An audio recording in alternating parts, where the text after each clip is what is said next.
আসসালামু আলাইকুম। ক্লাস 8 এর প্রিয় শিক্ষার্থীবৃন্দ, তোমরা যারা এই ভিডিওটা এখন দেখছো সকলকে স্বাগতম জানাচ্ছি একটা নতুন ভিডিওতে। তবে ভিডিওটা হয়তো কম্পারেটিভলি একটু বড় হইতে পারে, কারণ আজকে একটা ক্লাসে আমি তোমাদের বার্ষিক পরীক্ষার প্রস্তুতি নেওয়ার জন্য অধ্যায় 3, 4 এবং 5 এর একটা সারাংশ তোমাদেরকে সামনে তুলে ধরার চেষ্টা করব। এবং সারাংশটা তুলে ধরবো কিসের মাধ্যমে? তুলে ধরবো হচ্ছে কিছু এমসিকিউ এর মাধ্যমে। আমি চেষ্টা করব সকল টপিক তোমাদের সামনে তুলে ধরার। তারপরেও একটা রিকোয়েস্ট আমি তোমাদেরকে সবসময় করে থাকি।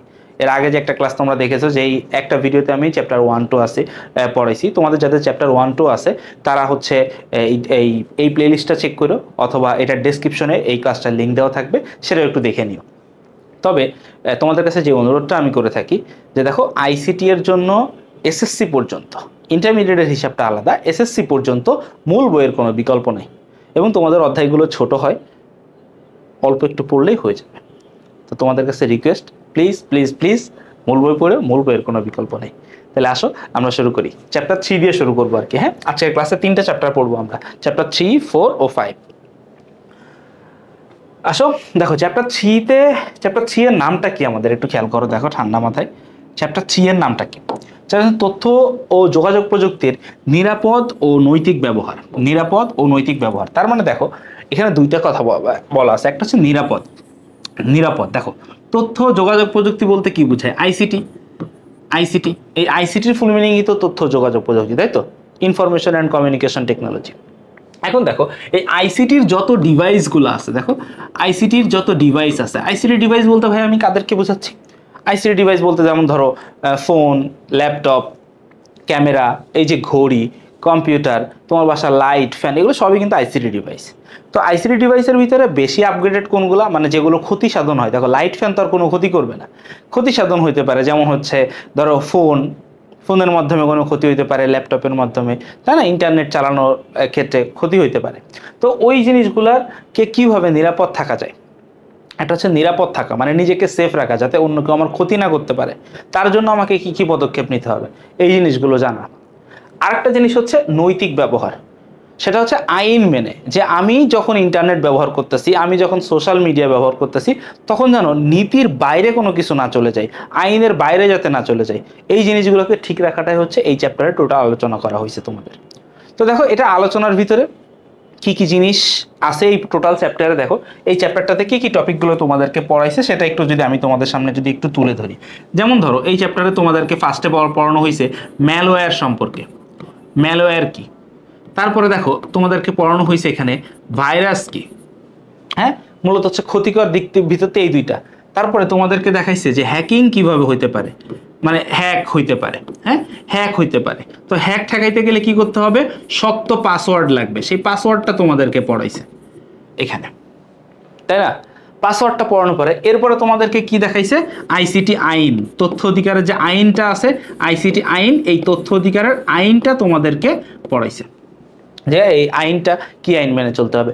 এই হচ্ছে এই চ্যাপ্টারের টপিকগুলো আছে, এইগুলো ডিটেলসে পড়লে হয়ে যাবে। তো দেখো আমরা এমসিকিউ শিখতে শিখতে না আস্তে আস্তে এখানে চলে যাব আর কি। এখন দেখো প্রথম কথা, দেখো মাইকেল ক্যালসি। মাইকেল ক্যালসি উনি একজন ব্যক্তি এবং বড় মাপের চোর ছিল একজন। কে ছিল? বড় মাপের চোর, যে একই সাথে এই যে দেখো এটা কত সালে, দেখো এই ঘটনাটা হচ্ছে 2000 সালের।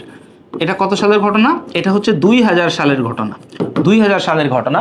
মাইকেল ক্যালসি ডেল, ইয়াহু, অ্যামাজন, ইবে, সিএনএন এর মতো বড় বড় প্রতিষ্ঠানকে হ্যাক করে কত ডলার ক্ষতি করেছিল? এটা হচ্ছে উত্তর হচ্ছে 100 কোটি। কত কোটি? 100 কোটি, একদম ডিরেক্টলি বইয়ের। এটা হচ্ছে কত সালের ঘটনা? দেখো এটা একটা এমসিকিউ আসতে পারে। এখানে যেমন জিজ্ঞাসা করছে না যে কত ডলার ক্ষতি করেছিল, অ্যান্সার আমরা কি বলছি? 100 কোটি।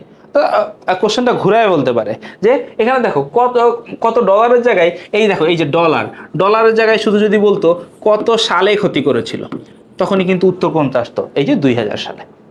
ঠিক আছে, এটা বইয়ের ডিরেক্ট। দেখো কি বলতেছে, মানুষ ও যন্ত্রকে আলাদা করার পদ্ধতিকে কি বলা হয়? দেখো বলছে মানুষ ও যন্ত্রকে আলাদা করার পদ্ধতি। দেখো আমরা যখন কোনো ওয়েবসাইটে লগ ইন করতে চাই, নতুন কোনো জায়গায়, দেখো কথা হচ্ছে যখন আমরা লগ ইন করতে চাই, আমরা লগ ইন করি কিসের মাধ্যমে? কোন একটা ওয়েবসাইট ভিজিট করতেছি, ধরো তুমি আমাদের এফটির ওয়েবসাইট ভিজিট করতেছো, বা তুমি চ্যাট জিপিটিতে যাচ্ছ, যেখানে যাচ্ছ না কেন, তুমি কি গুগল ক্রোম ব্রাউজার ইউজ করতেছো, নাহলে তুমি মজিলা ফায়ারফক্স ইউজ করতেছো। তো যখন এই ব্রাউজারগুলোতে আমাদের আইডি লগ ইন থাকে না, যেমন দেখো প্রত্যেকের ব্রাউজারের ডান সাইডে উপরে দেখবা কি আমাদের যে জিমেইল আইডি তার একটা ছবি ছোট্ট করে ভাসতেছে। তো এটা যদি লগ ইন না থাকে তখন কি হয়, আমরা কোনো কিছু সার্চ করলে আগে ব্রাউজার আমাদের কাছে জানতে চাই যে আমি কি মানুষ নাকি রোবট, আমি কি মানুষ নাকি রোবট। এবং এইটা যে আমাদের কাছে জানতে চাই সেটা হচ্ছে কিসের মাধ্যমে? ক্যাপচার মাধ্যমে। কিসের মাধ্যমে? ক্যাপচা।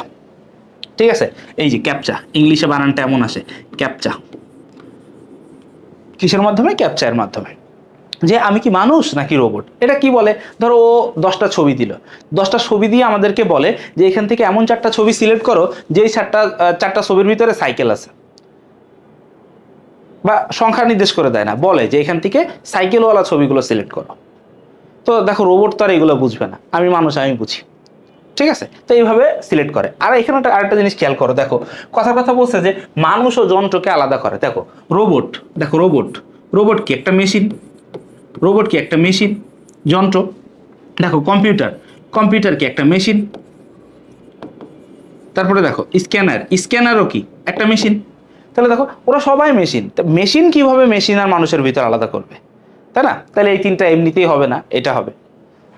আসো তারপরে কি বলতেছে, কোন সফটওয়্যারটি অন্য সফটওয়্যারকে কার্য সম্পাদনে বাধা প্রদান করে। দেখো অন্যগুলাকে কি করে? কার্য সম্পাদনে বাধা প্রদান করে, কর্মক্ষমতা বিনষ্ট করতে পারে, মানে অন্য সবাই যে কাজ করে সেই কাজের শক্তিটারও কি করে ফেলে? নষ্ট করে ফেলে।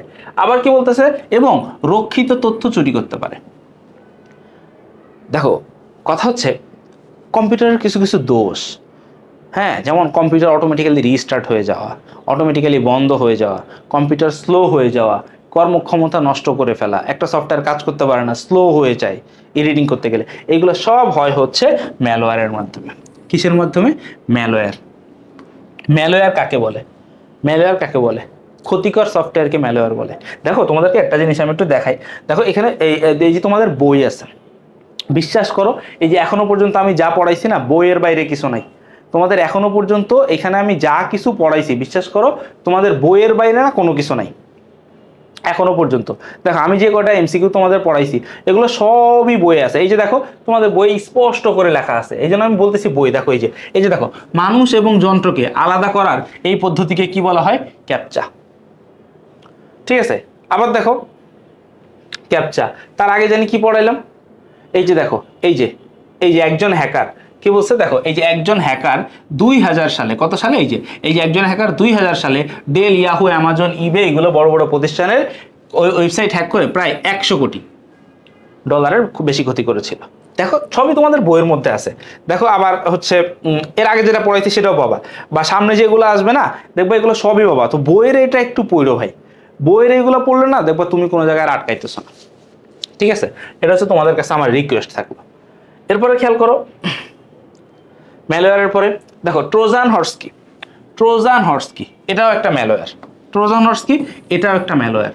দেখো ম্যালওয়্যার 3 প্রকার, ম্যালওয়্যার 3 প্রকার। খেয়াল করো, আমি তোমাদেরকে দাঁড়াও, ম্যালওয়্যার প্রকার ভেদ নিয়ে একটা এমসিকিউ আছে বোধহয় সামনে, তখন লিখবো। আছে সামনে আছে, হ্যাঁ সামনে আছে, সেখানে আমি তোমাদেরকে পড়াই দিব। ঠিক আছে, এইগুলা এই যে দেখো এটা হচ্ছে, দেখো ট্রোজান হর্স হচ্ছে একটা কি? ম্যালওয়্যার। এরপরে দেখো নিচের কোনটি ক্ষতিকারক সফটওয়্যার? ম্যালওয়্যার। ওই যে বললাম না ক্ষতিকারক সফটওয়্যারকে কি বলে? যারা কম্পিউটারের ক্ষতি করে, যারা আইসিটি ডিভাইসগুলো তোমার মোবাইলের ক্ষতি করবে, ফোনের ক্ষতি করবে, তারা সবাই হচ্ছে কি? সবাই হচ্ছে ম্যালওয়্যার। আর ম্যালওয়্যার কি? এখানে দেখো ট্রোজান হর্স। এখানে খেয়াল করো, দেখো মাইক্রোসফট ওয়ার্ড দিয়ে কি করা হয়? মাইক্রোসফট ওয়ার্ড দিয়ে তো ভাইয়া লেখালেখি করা হয়। মাইক্রোসফট ওয়ার্ড দিয়ে কি করা হয়? লেখালেখি করা হয়। দেখো মোজিলা ফায়ারফক্স এটা কি? এটা একটা ব্রাউজার। এটা একটা কি? ব্রাউজার। এই ব্রাউজার দিয়ে কি করা হয়? ওয়েবসাইট ভিজিট করা হয়, ইন্টারনেট ইউজ করা হয়। দেখো অ্যাডোবি ফটোশপ, এখান দিয়ে কি করা হয়? এখান দিয়ে ছবি এডিট করা হয়। কি করা হয়? ছবি এডিট করা হয়। ঠিক আছে, ওই যে চেহারা ছবি সুন্দর বানায় না, গুলুমুলু করে ফেলে। ঠিক আছে, এটা হচ্ছে অ্যাডোবি ফটোশপ দিয়ে। তাহলে দেখো ওরা তো আর কোনো ক্ষতিকর সফটওয়্যার না। আর এই যে ট্রোজান হর্স কি? ও হচ্ছে বাবা একটা ম্যালওয়্যার। ও হচ্ছে কি? একটা ম্যালওয়্যার। ম্যালওয়্যার কি? ম্যালওয়্যারের বাংলায় হচ্ছে এই ক্ষতিকারক সফটওয়্যার। বুঝছো? পরে দেখো বিশ্বের প্রথম ইন্টারনেট ওয়ার্ম কি? দেখো এই যে ওয়ার্ম এই ওয়ার্মও একটা ম্যালওয়্যার, ওয়ার্মও কি একটা ম্যালওয়্যার। এখনই আমি তোমাদের বলবো ম্যালওয়্যারের ইয়েটা কি। দেখো বিশ্বের প্রথম ইন্টারনেটের ওয়ার্মের নাম কি, মানে প্রথম ইন্টারনেটকে যে ক্ষতিগ্রস্ত করছিল সেটার নাম হচ্ছে এই যে মরিস ওয়ার্ম, সেটার নাম কি মরিস ওয়ার্ম। এরপরে দেখো কি বলতেছে, কোন অপারেটিং সিস্টেমে ম্যালওয়্যারের সংখ্যা বেশি। দেখো উইন্ডোজ হচ্ছে সবচেয়ে বেশি ব্যবহৃত। উইন্ডোজ, এই যে দেখো আমি এখন তোমাদেরকে যে ডিভাইসটাতে পড়াচ্ছি সেই ডিভাইসটাতে উইন্ডোজ দেওয়া। উইন্ডোজ দেখো এই উইন্ডোজ বেশি ব্যবহৃত। উইন্ডোজ কোন কোম্পানির? উইন্ডোজ হচ্ছে মাইক্রোসফট কোম্পানির। উইন্ডোজ কোন কোম্পানি বানাইছিল ভাই? উইন্ডোজ বানাইছে হচ্ছে মাইক্রোসফট কোম্পানি বানাইছে, মাইক্রোসফট কোম্পানি। এখন এই মাইক্রোসফট কোম্পানির এই যে বানানো উইন্ডোজ, এটা সব থেকে বেশি চলে এবং এটাতেই সবচাইতে বেশি ভাইরাস আক্রমণ করতে পারে। ঠিক আছে, যেটা বেশি চলে সেটা কিন্তু বেশি আক্রমণ করবে। এই যে দেখো ম্যালওয়্যার কত প্রকার, দেখো বলতে বলতে চলে আসছে। ম্যালওয়্যার কত প্রকার ভাই? ম্যালওয়্যার 3 প্রকার। কি কি দেখো ম্যালওয়্যার 3 প্রকার কি কি দেখো। এক নাম্বার হচ্ছে কম্পিউটার ভাইরাস। এক নাম্বার কি ভাইয়া বলছি? কম্পিউটার ভাইরাস, এটা হচ্ছে এক নাম্বার। 2 নাম্বার হচ্ছে কম্পিউটার ওয়ার্ম, এবং 3 নাম্বারটা হচ্ছে এই যে ট্রোজান হর্স, একটু আগে যেটা আমরা পড়তেছিলাম। 3 নাম্বারটা কি? 3 নাম্বারটা হচ্ছে তোমার এই যে ট্রোজান হর্স। ঠিক আছে, এই হচ্ছে 3 প্রকার ম্যালওয়্যার। আরেকটা প্রকার ভেদ আছে ভাইরাসের, ওটাও সামনে পড়াবো। দেখো মোজিলা ফায়ারফক্স ও ভাইরাসের মধ্যকার সম্পর্ক হইলো, দেখো ভাইরাস কি? ভাইরাসকে অন্য নামে কি বলা যায়? অন্যটাকে বলা যায় ম্যালওয়্যার। আমি আবার একটা জিনিস বলতেছি, দেখো ভাইরাসকে কিন্তু আমরা সফটওয়্যার বলবো না, ভাইরাসকে কি বলবো না? সফটওয়্যার বলবো না, কারণ ভাইরাস হচ্ছে ম্যালওয়্যার, ও ক্ষতি করে, ও ম্যালওয়্যারের প্রকারভেদ। তাইলে ভাইরাসটা অলওয়েজ কি থাকবে? আমাদের ম্যালওয়্যার থাকবে। ভাইরাসটা কি থাকবে? অলওয়েজ ম্যালওয়্যার থাকবে। এরপরে দেখো মোজিলা ফায়ারফক্সটা কি? মোজিলা ফায়ারফক্সটা ও একটা ব্রাউজার। এবার ব্রাউজারের সংজ্ঞা কি? ব্রাউজারের সংজ্ঞাতে লেখা থাকবে যে সফটওয়্যারের মাধ্যমে ওয়েবসাইট ভিজিট করা যায় তাকে ব্রাউজার বলে। তাইলে ওর বিষয়ে বলা যায় ও একটা ব্রাউজার, এবং ওর বিষয়ে বলা যায় কি? ও একটা সফটওয়্যার। এবার দেখো তাহলে উত্তর আছে কোথায়? দেখো এই যে দেখো ব্রাউজার ও ম্যালওয়্যার, প্রথমটা ঠিক আছে, এই যে ব্রাউজার ও ম্যালওয়্যার। ওকে, পরটা কি বলতেছে? দেখো মোজিলা ফায়ারফক্সকে আমরা সফটওয়্যার বলতে পারি, সফটওয়্যার ও ম্যালওয়্যার, এটাও ঠিক আছে। এবার দেখো ব্রাউজার ও সফটওয়্যার, এটা আমরা বলতে পারি না, ভাইরাসকে আমরা সফটওয়্যার বলবো না। তাইলে এখানে সঠিক উত্তর কোনটা হবে? একই। ঠিক আছে, ক্লিয়ার ভাইয়া? আসো পরে দেখো CIH, এটা একটা ভাইরাস। প্রতি বছর কত তারিখে নিষ্ক্রিয় হয়? অ্যাকচুয়ালি আমার কাছে মনে হয় এই শব্দটা হয় না হয়ে বলা উচিত যে হতো, যে কত সালে মানে এটা সক্রিয় হতো। কারণ এই জিনিসটা এখন নিষ্ক্রিয়, তোমাদের বইয়ে লেখা আছে, স্পষ্ট এটা লেখা আছে যে নিষ্ক্রিয়। এই ভাইরাসটা কি এখন নিষ্ক্রিয় আছে? কি আছে?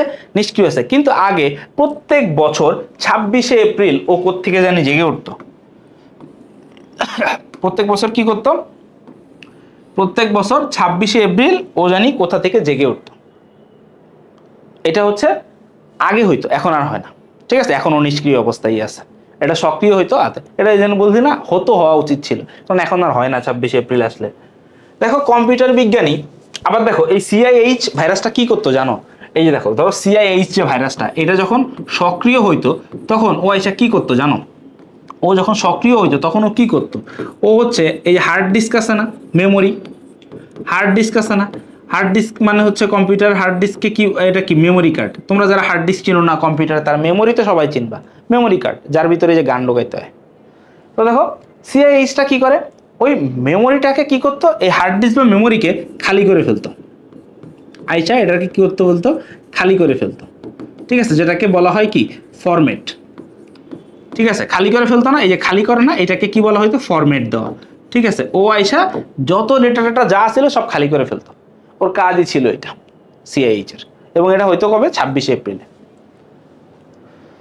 পরে আসো, কম্পিউটার বিজ্ঞানী জন ভন নিউম্যান কত সালে ভাইরাস সম্পর্কে আলোচনা করেন? দেখো কথা হচ্ছে উনি প্রথম, এই যে জন ভন নিউম্যান, উনি কি বলে? উনি হচ্ছে প্রথম ভাইরাস নিয়ে আলোচনা করছিলেন। উনি প্রথম কি করে? প্রথম আলোচনা, কিন্তু উনাকে কিন্তু ভাইরাসের জনক বলা হয় না। উনি প্রথম আলোচনা করছিল, কিন্তু ওনাকে কিন্তু কি বলা হয় না? ওনাকে কিন্তু জনক বলা হয় না। জনক বলা হয় না। বুঝছো, মাথায় রেখো, উনি প্রথম আলোকপাত করছে কিন্তু ওনাকে কি বলা হয় না, এটা জনক বলা হয় না। এটা জনক বলা হয়, পরের স্লাইডে গেলে পুনরায় পাবো, এটা জনক বলা হয়েছে ফ্রেড কোহেনকে, যে ভাইরাসের নামকরণ করছিল। ঠিক আছে, কিন্তু প্রথম আলোচনা করছিল উনি, কিন্তু এটার ওইভাবে স্বীকৃতি দিয়ে যাইতে পারে নাই। বুঝছো, বোঝা যাচ্ছে? কম্পিউটার প্রোগ্রামকে ভাইরাস হিসেবে সর্বপ্রথম সম্বোধন করেন কে? এই যে, এই হচ্ছে ভাইরাসের জনক, ফ্রেডরিক বি কোহেন। দেখো ওনার আরেকটা পরিচয় হচ্ছে কি, উনি হচ্ছে ভাইরাসের জনক, ভাইরাসের জনক। আচ্ছা, এখানে একটা জিনিস দেখো, এই যে ভাইরাস ভাইরাস ভাইরাস ভাইরাস এত কিছু পড়তেছি, ভাইরাসের ফুল মিনিং কি তোমরা জানো? হ্যাঁ দেখো, ভাইরাসের ফুল মিনিংটা কি, এটা কি তোমরা জানো? এই যে দেখো ভাইরাসের ফুল মিনিং, এই যে দেখো ভাইরাস অ্যাকচুয়ালি এই যে এরকম বড় হাতের একটা শব্দ। ঠিক আছে, আমরা যদি এইভাবে লিখি ভাইরাস একটা বড় হাতের শব্দ, এইটার ফুল মিনিং হচ্ছে ভাইটাল, ফুল মিনিং হচ্ছে vital information, vital information and resources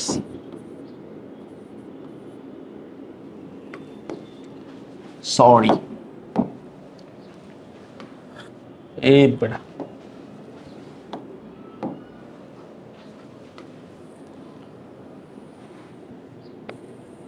কি বলছে দেখো, ভাইরাসের ফুল মিনিংটা হচ্ছে vital information and resources, and ইউতে হচ্ছে আন্ডার, এসতে হচ্ছে সিগ, এসতে হচ্ছে কি সিগ। এই যে দেখো, তার মানে কি দেখো, এখানে দেখো যদি এটা আমরা একটু ট্রান্সলেট করতে চাই, দেখো ট্রান্সলেট যদি করতে চাই জিনিসটাকে, তাহলে কি দাঁড়ায়? ভাইটাল মানে কি, ভাইটাল মানে কি দেখো, আমি যদি একটু ট্রান্সলেট করতে চাই, ভাইটাল মানে কি গুরুত্বপূর্ণ, ভাইটাল মানে কি গুরুত্বপূর্ণ, ইনফরমেশন মানে কি তথ্য, অ্যান্ড রিসোর্সেস মানে কি, ধরো সম্পদই ধরি আমি, হ্যাঁ এটা কি এক ধরনের সম্পদই বললাম, বা মেমোরিতে যা যা আছে, যে গুরুত্বপূর্ণ তথ্য ও সম্পদ আন্ডার সিগ, আন্ডার মানে কি ভিতরে, সিগ মানে কি আক্রমণ, তো ভাইরাসটা ইউজ করা হয় হচ্ছে এই জন্য, যে ভাইটাল ইনফরমেশন, গুরুত্বপূর্ণ তথ্য ও সম্পদগুলো কি আক্রমণের ভিতরে আছে, আন্ডার সিগ। ঠিক আছে, এরপর আসো, কত সালে এল ক্লোনার নামের ভাইরাসটি তার জন্মস্থান ছেড়ে বেরিয়ে পড়ে? দেখো এল ক্লোনার, ওইটা হচ্ছে ওর জন্মস্থানে ছিল, তারপর জন্মস্থান ছেড়ে সারা বিশ্বে ছড়িয়ে পড়ে। এটা হচ্ছে 1982 সালে। কত সালে ভাইয়া? 1982 সালে ও সারা বিশ্বে এরা ছড়ায় পড়ে। ঠিক আছে, পরে আসো, ভাইরাসের বিধ্বংসী আচরণ প্রথম প্রকাশিত হয় কত সালে? বলো। এটা হচ্ছে 1986 সালে। সর্বপ্রথম এটা হয় কত সালে? 1986 সালে। দেখো এই যে এই একটা কলামের থেকে, দেখো এই একটা জায়গা থেকে কতগুলা কোশ্চেন আসছে, আমি তোমাদেরকে একটু দেখাই তোমাদের বইয়ে। এই যে দেখো, এই যে ম্যালওয়্যারের প্রকারভেদ, যেটা ওই যে আমি তোমাদের কি করলাম, এই যে ম্যালওয়্যারের প্রকারভেদ 3 প্রকার, হ্যাঁ ম্যালওয়্যারের প্রকারভেদ, ট্রোজান হর্স আর ইয়ে। এখন ভাইরাস, এই যে কম্পিউটার ভাইরাস, এরপরে দেখো ভাইরাসের ইতিহাসটাতে একটু আসো। আচ্ছা, এই যে দেখো, এই কলামটা একটু পড়লেই বুঝবা। এই যে দেখো ভাইরাসের এই দেখো এই দুইটা কলামই পড়বা। দেখো বিশ্বের প্রথম যে ইন্টারনেটটা তৈরি হয়েছিল না, সেটার নাম ছিল হচ্ছে আরপানেট। এই আরপানেটের সময় একটা ভাইরাস চিহ্নিত করা হয়, সেটার নাম ছিল রিপার। সেটার নাম ছিল কি? রিপার। ঠিক আছে, না সরি রিপার না, ওটার নাম ছিল ক্রিপার। কই গেল? এই যে দেখো, ভাইরাসের নাম ছিল ক্রিপার। আর এই যে রিপার, এটা হচ্ছে অ্যান্টিভাইরাস। এটা হচ্ছে কি? অ্যান্টিভাইরাস। দেখো এটা একটু তোমাদের বইয়ের থেকে তোমরা একটু পড়ো ভাইয়া, এই ধরনের ইনফরমেশনগুলো। দেখো যে একটা প্রথম ইন্টারনেট যে আরপানেটে, এই যে দেখো 70-এর দশকেই ইন্টারনেটে একটা ভাইরাস পাইছিল যার নাম ছিল ক্রিপার। পরে ক্রিপাররা যে দাবাই দিছিল তার নাম দিছিল রিপার। ঠিক আছে, আর এই যে মাত্র যে দুইটা এমসিকিউ পড়লাম, এই যে 1982 সালে এল ক্লোনার ফ্লপি ডিস্ক ব্যবহারের মাধ্যমে সারা পৃথিবীতে ছড়িয়ে পড়ে। ওই যে বলছে না, জন্মস্থান ছেড়ে সব জায়গায় ছড়ায় পড়ে। তারপরে দেখো ভাইরাসের বিধ্বংসী আচরণ প্রথম বিকশিত হয় ব্রেইন ভাইরাস। ভাইরাসটার নাম কি? ব্রেইন ভাইরাসের মাধ্যমে। কত সালে? 1986 সালে। ঠিক আছে, দেখো ভাই আমি এই জন্যই তোমাদেরকে বলতেছি যে এই আবার দেখো এটা বানাইছিল কে? পাকিস্তানি 2 ভাই লাহোরে এই ভাইরাস সফটওয়্যারটি তৈরি করেন। বুঝছো? এটা হচ্ছে আমি তোমাদেরকে দেখো বিশ্বের ক্ষতিকারক ভাইরাস ও ম্যালেরিয়ার মধ্যে উল্লেখযোগ্য কয়েকটা নাম আছে আর কি, ঠিক আছে, উল্লেখযোগ্য কয়েকটা নাম আছে। ওই যে দেখো ব্রেন দিয়ে শুরু, এরপরে দেখো এখানে কিছু নাম দেওয়া আছে। তো দেখো এর 1986 সালে যে ভাইরাসটা হয়েছিল, ভাইরাসটার নাম কি? ব্রেইন। ভাইরাসটার নাম কি ভাইয়া? ব্রেইন। ভাইরাসটা বানাইছিল কারা? পাকিস্তানের দুই ভাই। কোন জায়গার? ভাইরাসটা বানাইছিল হচ্ছে পাকিস্তান, পাকিস্তানের দুই ভাই, পাকিস্তানের দুই ভাই বানাইছিল। পাকিস্তানের কোথায়? পাকিস্তানের কোথায়? পাকিস্তানের লাহোর। পাকিস্তানের কোথায়? লাহোরে। এটা হচ্ছে তারা বানাইছিল, বুঝছো? পরে আসো, দেখো ডাপ্রোসি কি? এই যে দেখো মাত্র যেখানে পড়ে আসলাম, এই যে দেখো এই যে ডাপ্রোসি। ডাপ্রোসি কি? ডাপ্রোসি এক ধরনের ভাইরাস, উল্লেখযোগ্য ভাইরাস। তো ডাপ্রোসি কি? ডাপ্রোসি হচ্ছে কম্পিউটার ভাইরাস, ঠিক আছে। তারপরে আসো, ভাইরাস কত প্রকার? দেখো ভাইরাস হচ্ছে দুই প্রকার। ভাইরাস কয় প্রকার? দুই প্রকার। একটা হচ্ছে কি, দেখো ভাইরাস দুই প্রকার। একটাকে বলা হচ্ছে নিবাসী, একটাকে কি বলা হয়? নিবাসী, নিবাসী। আর আরেকটাকে বলা হয় অনিবাসী, আরেকটাকে কি বলা হয়? অনিবাসী, ঠিক আছে। নিবাসী আর অনিবাসী এই দুইটার অর্থ কি? দেখো নিবাসী, নিবাসী হচ্ছে কি? রেসিডেন্ট। নিবাসী হচ্ছে কি? Resident, resident. এবং অনিবাসীটা কি? অনিবাসীটা হচ্ছে নন রেসিডেন্ট। অনিবাসীটা কি? অনিবাসীটা হচ্ছে নন রেসিডেন্ট, বুঝছো? মানে দেখো রেসিডেন্ট মানে কি? আবাসিক, আর নন রেসিডেন্ট মানে কি? অনাবাসিক। দেখো ভাইরাস কি করে, এই যে অনিবাসী ভাইরাস যারা, তোমরা তো বইয়ে পড়বাই, তারপর আমি একটু সহজ করে বলতেছি। অনিবাসীটা ধরো আসে একটা ক্ষতি করে জায়গা, ও একটা ক্ষতি করার পর ও চিন্তা করে এরপরে কারে করব, তার ক্ষতি করে এরপরে কার ক্ষতি করব, আরেকজন ক্ষতি করে এরপরে কার ক্ষতি করব, পুরা খালাম্মা পাশের বাসার আন্টি, ঠিক আছে। আর নিবাসী কোনটা? নিবাসী হচ্ছে স্থায়ী। ও কি করবে? আসবে, আয়সা থেকে যাবে। আয়সা কি করবে? আয়সাও থেকে যাবে, ও কোথাও যাবে না, ও থেকে যাবে। সুযোগ বুঝলেই ক্ষতিটা করে দিবে, সুযোগ বুঝলেই ক্ষতি করে দিবে। এখন বল এই ক্যারেক্টার কার? আমাদের জীবনে কিছু বন্ধু আছে না, ছেড়ে গেলে তো যাইতি ভাই, গার্লফ্রেন্ড যায় না ছেড়া। সরি, আমার এটা বলা উচিত হয় নাই, তোমরা অনেক ছোট, ভুল হয়ে গেছে। আসলে এত ছোট ক্লাসে তো পড়াই না ভাই, সরি, মাফ করে দিও, ঠিক আছে।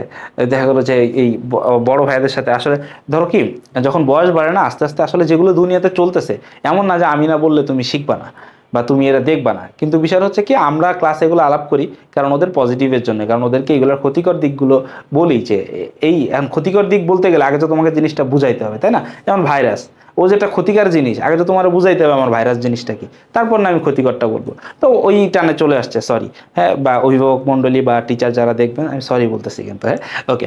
এখন দেখো, এটা আমার ভুল হয়েছে। এখন দেখো তো কি বলছে, দেখো কিছু কিছু বন্ধু আছে কি সারা জীবন আমাদের সাথে থাকবে, ছেড়ে যাবে না, কিন্তু সুযোগ পাইলেই ক্ষতি করে দিবে, ওইটা হচ্ছে নিবাসী বা রেসিডেন্ট, ঠিক আছে। ওকে, এবার আসো কোনটি পাসওয়ার্ড ম্যানেজার? দেখো পাসওয়ার্ড ম্যানেজার হচ্ছে কি পাস। তোমাদের বইয়ে আরেকটা নাম আছে পাসওয়ার্ড ম্যানেজার, ওর নাম হচ্ছে লক পাস। কি?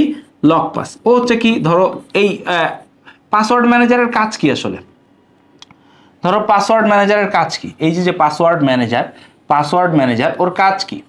পাসওয়ার্ড ম্যানেজারের কাজ কি? ওর কাজ হচ্ছে ধরো শক্ত পাসওয়ার্ড তৈরি করা। শক্ত মানে কি? শক্তিশালী, শক্তিশালী পাসওয়ার্ড তৈরি করা,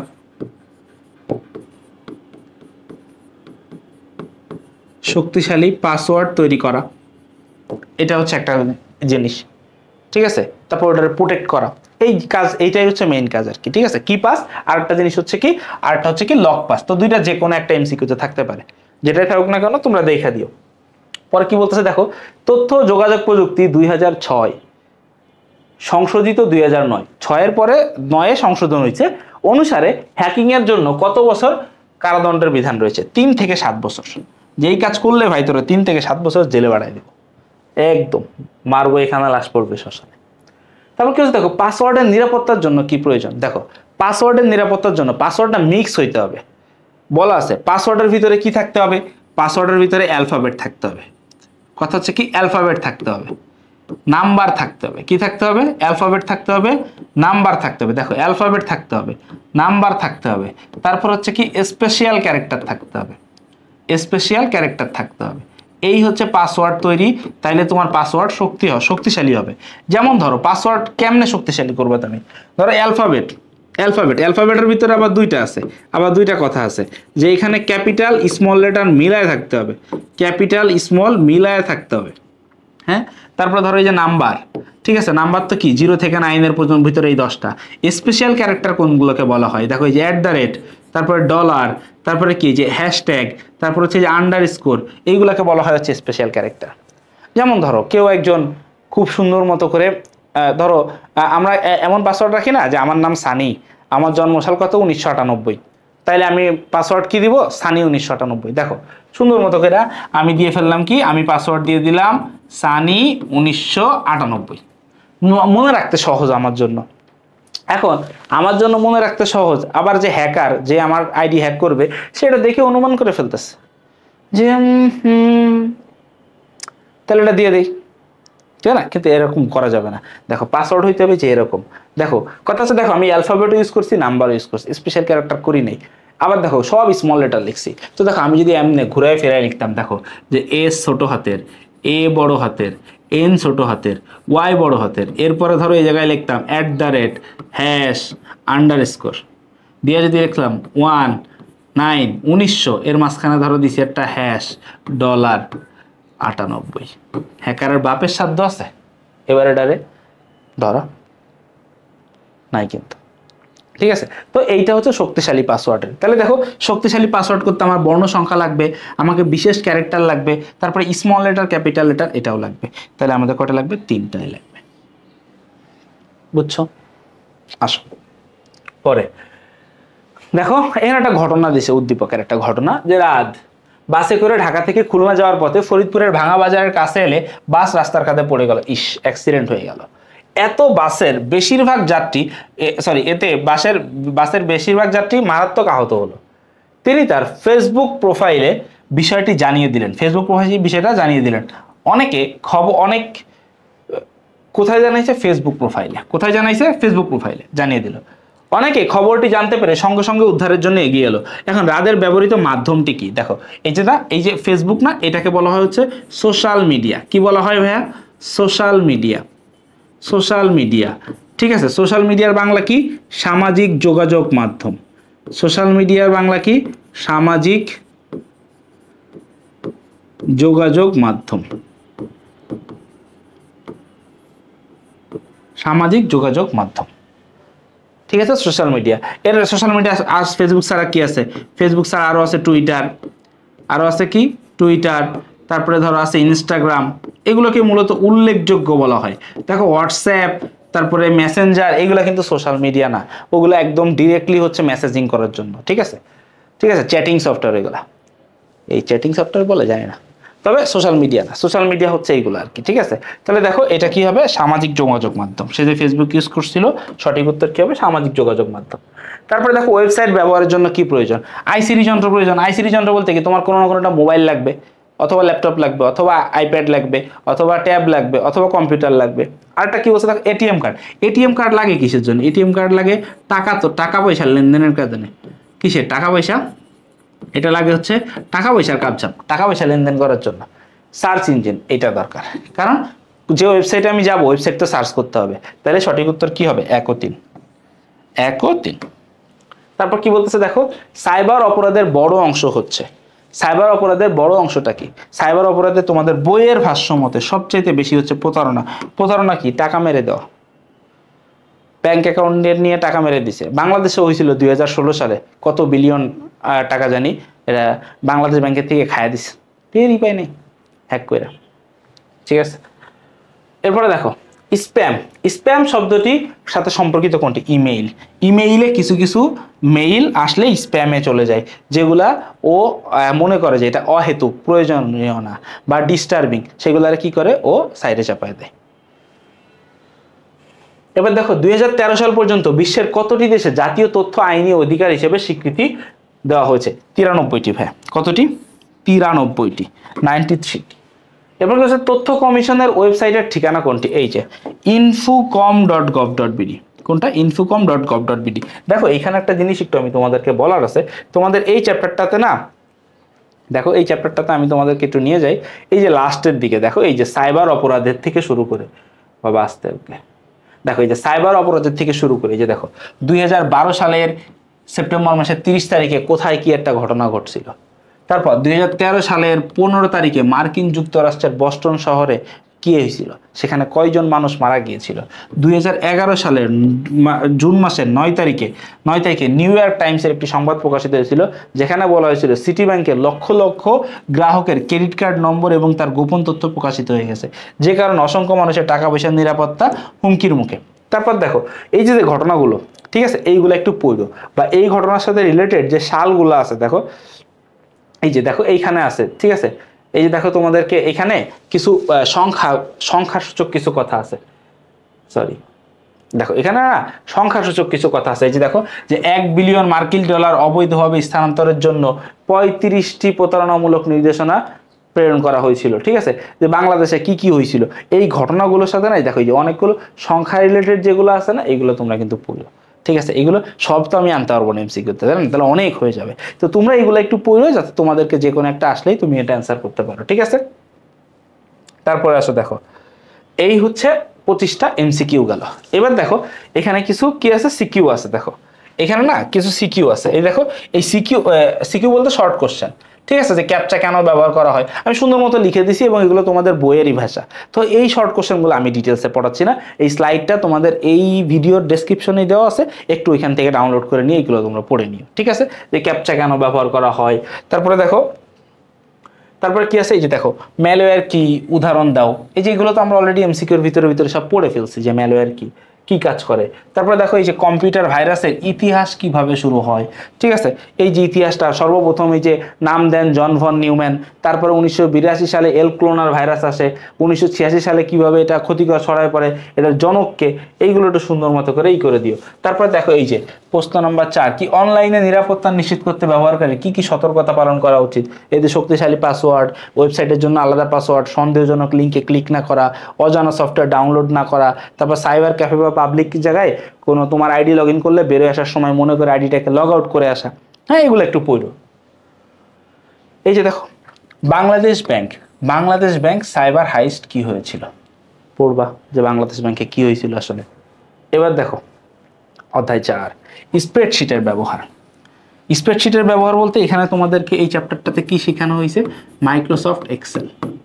কি শেখানো হয়েছে, মাইক্রোসফট এক্সেল, এই জিনিসটা শেখানো হয়েছে। একটা সফটওয়্যার যেটা কি হিসাবের গণনার কাজে ইউজ করা হয়, আমাদের অফিসে ব্যবহার করা হয়। ঠিক আছে, সব অফিসে টুকটাক হিসাব কিতাবের কাজ সব মাইক্রোসফট এক্সেল দিয়ে করা হয়। তো আসো এই চ্যাপ্টারটা একটু পড়ি। দেখো সর্বপ্রথম কোশ্চেন, অ্যাবাকাস কি। অ্যাবাকাস এটা হচ্ছে একদম প্রথম দিককার একটা কম্পিউটার, কিন্তু এটা দিয়ে কি করা যাইতো জানো, শুধুমাত্র গণনা করা যাইতো। এটা আমরা পড়ছি না অনেক জায়গায়, যে কম্পিউটার এক সময় কি ছিল, গণনাকারী যন্ত্র, ক্যালকুলেটরের মতো। তো দেখো এই অ্যাবাকাসটা কি, অ্যাবাকাসটা হচ্ছে একটি গণনা যন্ত্র। ঠিক আছে, এবার দেখো ভিসিক্যালক কি। ঠিক আছে, এটা অ্যাকচুয়ালি লেখাটা এমন না, লেখাটা হচ্ছে এমন আসে, এই যে VISI ছোট হাতের, সিটা আবার বড় হাতের, ALC, ভিসিক্যালক কি। হ্যাঁ, এই ভিসিক্যালক হচ্ছে একটা স্প্রেডশিট সফটওয়্যার, মানে এটাও কি হিসাব কিতাবের জন্য, এটাও কি স্প্রেডশিট সফটওয়্যার। হ্যাঁ, এটা হচ্ছে কি স্প্রেডশিট, মানে কি এটা ছড়ানো কাগজের কথা বোঝানো হয়েছে। ঠিক আছে, দেখো ভিসিক্যালক হচ্ছে এটা একটা স্প্রেডশিট সফটওয়্যার, এবং এটা সর্বপ্রথম বানাইছিল হচ্ছে অ্যাপেল কোম্পানি। কোন কোম্পানি সর্বপ্রথম বানাইছিল, অ্যাপেল কোম্পানি এটাকে বানাইছিল। ঠিক আছে, অ্যাপেল কোম্পানি এটা বানাইছে স্প্রেডশিট সফটওয়্যার। তারপরে কি বলতেছে দেখো, 70 দশকের শেষের দিকে কোন কোম্পানি সর্বপ্রথম ভিসিক্যালক স্প্রেডশিট সফটওয়্যার উদ্ভাবন করেন। আরে আগে জানলে কি পড়ায় আসতাম ওই জায়গায়। এই দেখো অ্যাপেল। পরে দেখো কেসপ্রেড কোন ধরনের সফটওয়্যার, এটাও একটা স্প্রেডশিট সফটওয়্যার। ঠিক আছে, বই সুন্দর মতো লেখা আছে স্প্রেডশিট সফটওয়্যার কি কি, একটু দেখো। ঠিক আছে, স্প্রেডশিট বলতে কেন কি বোঝানো হয়, দেখো স্প্রেডশিট হচ্ছে ধরো এরকম বড় একটা ঘর। স্প্রেডশিট দ্বারা কি বোঝায় আসলে, স্প্রেডশিটটা কি আমি তোমাদেরকে একটু দেখানোর চেষ্টা করতেছি। স্প্রেডশিটটা কি, এরকম বড় একটা ছড়ানো পেপার, ধরো এত বড় পেপার যা চোখে দেখা যাচ্ছে না একবারে। ঠিক আছে, এইখানে ধরো কি, এইখানে কি করবে, এখানে তোমার অনেকগুলা সারি থাকবে। এখানে কি থাকবে, অনেকগুলা সারি থাকবে, অসংখ্য সারি থাকবে এখানে।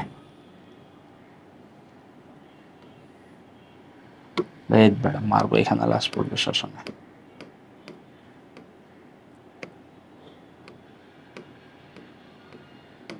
বাবারে ওটা ধরে না।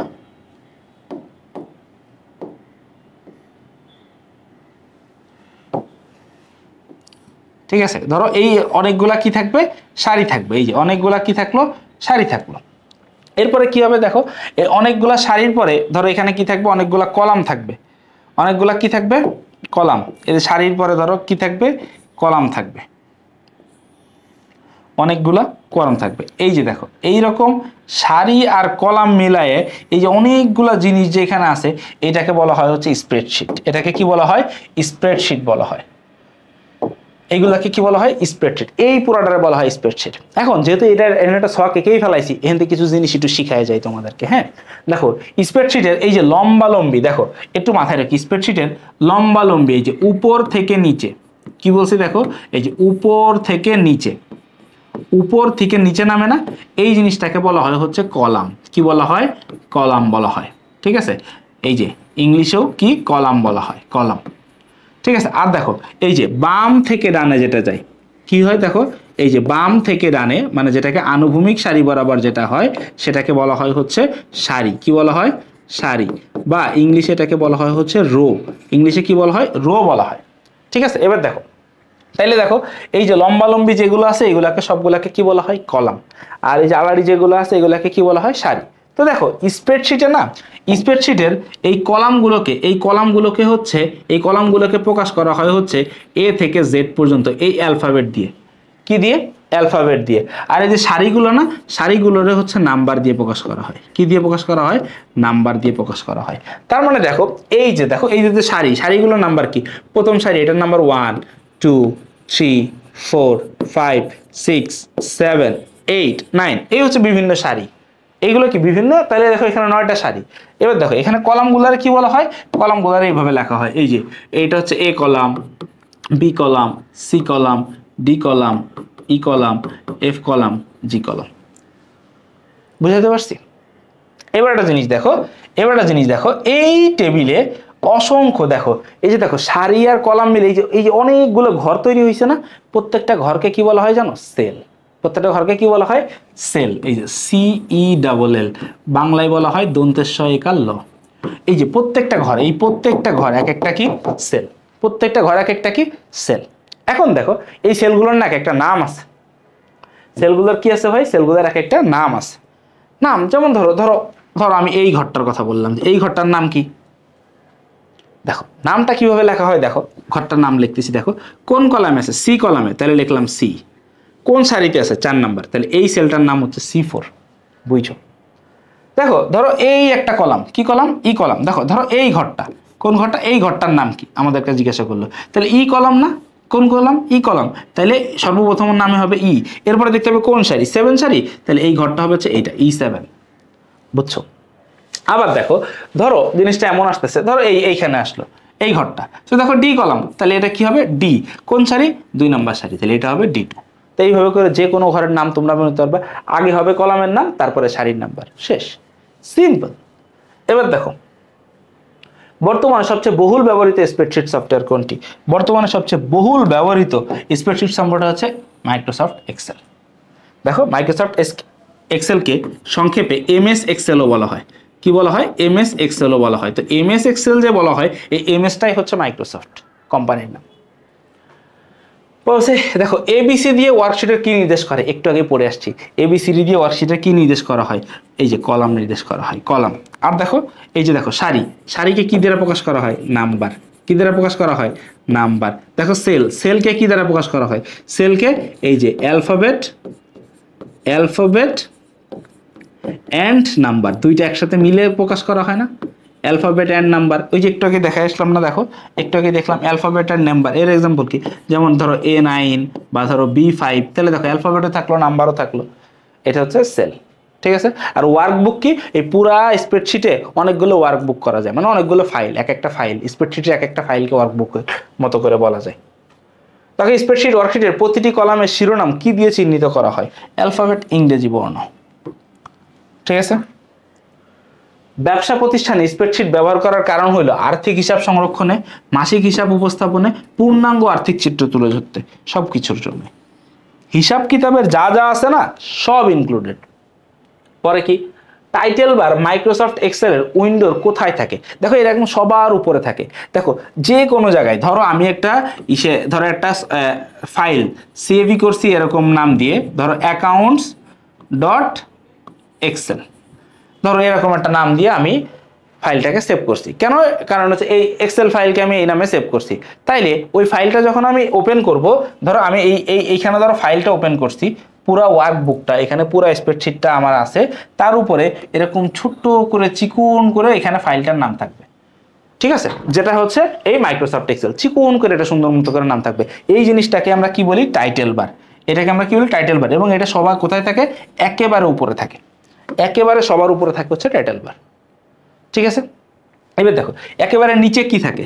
একেবারে নিচে কি থাকে? একেবারে নিচে থাকে হচ্ছে এই যে ওয়ার্ক, এই যে কি জানি বললে, যে আগের শেষটাই এটার নাম জানি কি, দাঁড়াও, আরে বাবা, এই যে ওয়ার্কবুক। একেবারে নিচে থাকে হচ্ছে এই যে ওয়ার্কবুক নেম, ওয়ার্কবুক গুলা থাকে, ঠিক আছে? এরপরে দেখো এক্সেল উইন্ডোর একেবারে উপরে ওয়ার্কবুকের শিরোনামকে কি বলা হয়? মানে আমরা যে ওয়ার্কবুক নিয়ে কাজ করি, এটার একেবারে উপরে যে শিরোনামটা থাকে সেটাকে বলা হয় হচ্ছে title bar. Quick access toolbar নামকরণ কারণ কি? কুইক অ্যাক্সেস, দেখো কুইক অ্যাক্সেস, কুইক মানে কি? কুইক মানে কি? দ্রুত। কুইক মানে কি? দ্রুত। অ্যাক্সেস মানে কি? পাওয়া যায়, যেটা দ্রুত পাওয়া যায়, যেটা কি দ্রুত পাওয়া যায়, কুইক অ্যাক্সেস, দ্রুত পাওয়া যায়। তাহলে দেখো এটা হবে কি? দেখো এই যে দ্রুত কাজ করা যায় বলে, সরি, বেশি ব্যবহৃত হয় বলে। কুইক অ্যাক্সেস, দেখো দ্রুত পাওয়া যায়, দ্রুত পাওয়া যায়। এখন দ্রুত পাবো কেন? দ্রুত পাওয়া মানে কি? কুইক অ্যাক্সেসের এখানে তুমি এডিট করতে পারবা যে তোমার কোন টুলগুলা সব থেকে, টুল কি? হ্যাঁ, টুল হচ্ছে ধরো ওই যে ধরো আমরা বাসা বাড়িতে অনেক যন্ত্রপাতি থাকে না, যেমন ধরো সেলাই রেঞ্জ, তারপর প্লাস, তারপর টেস্টার, স্ক্রু ড্রাইভার। এখন যে জিনিসটা সবচেয়ে বেশি লাগে, দেখো এইগুলা সামনে রাখা হয় নাকি ঝাড়ুটারে সামনে রাখে? আম্মার তো রেগুলার ঝাড়ু লাগে না, তো আম্মা কিন্তু ঝাড়ুটারে সামনে রাখে, ঝাড়ুটা একটা টুল। তো এরকম মাইক্রোসফট এক্সেল এক একজন এক এক ধরনের কাজ করে না, তো যার যে টুলগুলো সব থেকে বেশি লাগে সে সেটাকে কুইক অ্যাক্সেসে নিয়ে রাখে। কেন? কারণ এটা বেশি ব্যবহৃত হয় বলে, ঠিক আছে? এরপরে কি হচ্ছে দেখো, মাইক্রোসফট এক্সেলের কমান্ডগুলো কোন গুচ্ছে সাজানো থাকে? দেখো মাইক্রোসফট এর এই জিনিসগুলোকে এক একটা আলাদা আলাদা গুচ্ছ, গুচ্ছ বলতে কি, ধরো সেম গোত্র একই জায়গায় রাখে। যেরকম ধরো দেখো স্কুলে কি হয়, ক্লাস 6-এর সবাই এক রুমে, ক্লাস 7-এর সবাই এক রুমে, 8-এর সবাই এক রুমে, 9-এর সবাই এক রুমে। দেখো তা না করে যদি মিক্স করে ফেলতো তাহলে কি পড়ানো যাইতো?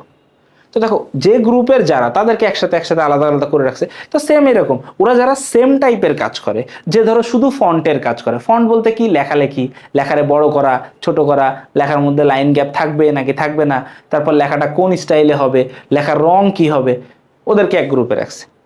আবার একটা গ্রুপে ধরো টেবিল নিয়ে যারা কাজ করে, টেবিল কেমনে অ্যাড করতে হয়, সারি কেমনে অ্যাড করতে হয়, কলাম কেমনে অ্যাড করতে হয়, তাদেরকে আলাদা গ্রুপে রাখছে।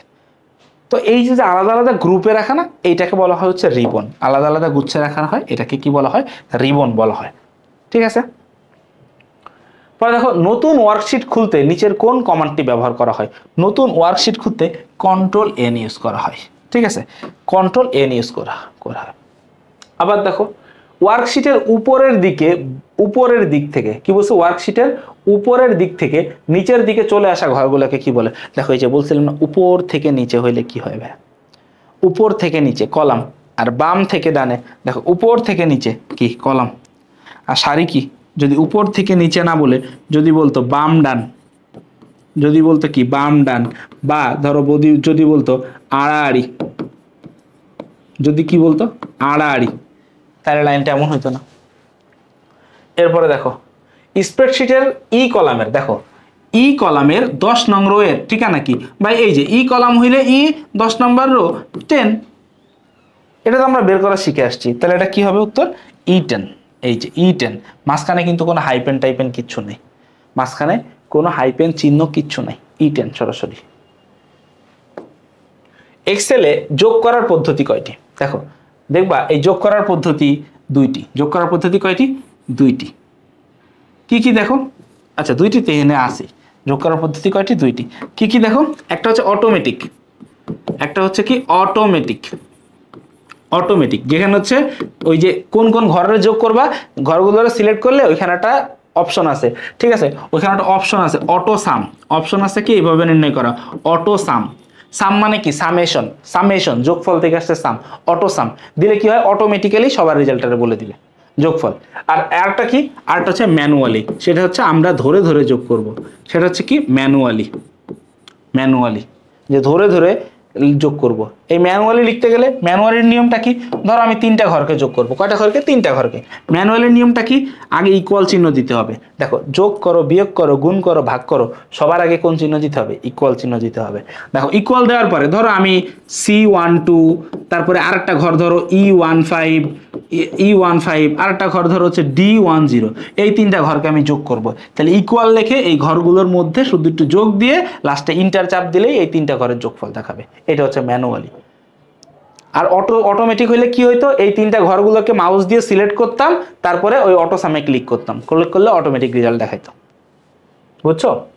এরপর দেখো ম্যানুয়ালি যোগ করতে হলে ফলাফল সেলে কোন চিহ্নটি প্রয়োগ করতে হয়। দেখো এই যে মাত্রই বললাম, তুমি যোগ করো বিয়োগ করো গুণ করো ভাগ করো যাই করো না কেন সবার আগে ইকুয়াল চিহ্ন দিবা, ঠিক আছে। পরে আসো সেলের সমষ্টিকে কি বলা হয়, সেলের সমষ্টিকে বলা হয় হচ্ছে রেঞ্জ। কি বলা হয়, রেঞ্জ, সেল রেঞ্জ। যেমন ধরো আমি তোমাকে এই একটা জিনিস বললাম, দেখো কথার কথা ধরো এই একটা ছোট একটা টেবিল আঁকি ভাই, বুঝছো, ছোট একটা টেবিল আঁকি তো এখানে দেখো,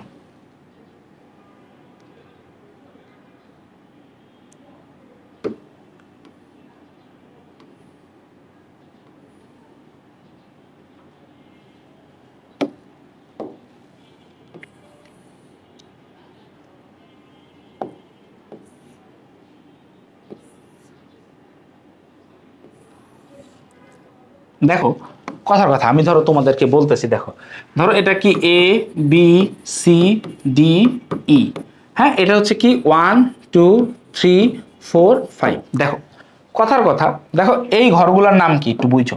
দেখো এই ঘরগুলোর নাম কি, দেখো এই ঘরটার নাম কি A4, এটার নাম কি B4, এটার নাম কি C4, এটার নাম কি D4, এটার নাম কি E4।